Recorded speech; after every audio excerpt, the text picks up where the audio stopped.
Héritage invisible, ça veut dire que ce que nous transmettent nos ancêtres, bien, c'est quelque chose qui ne se voit pas. C'est pas comme la couleur des yeux, la couleur des cheveux ou bien un patrimoine, comme par exemple, une maison ou des biens matériels.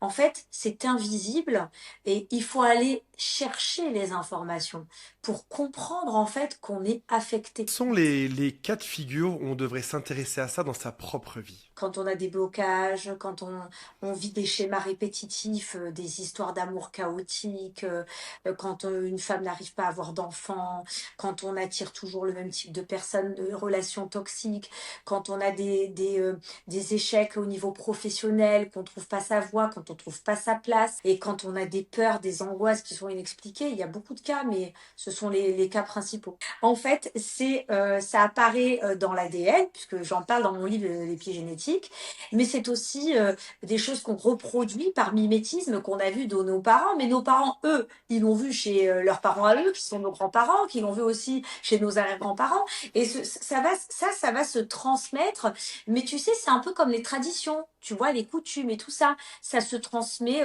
du vivant au vivant. Si par exemple, j'ai jamais connu mon arrière-grand-mère, bon, bah, si elle avait une peur inexpliquée, et ben, cette peur, je peux l'avoir. Ça peut sauter les générations.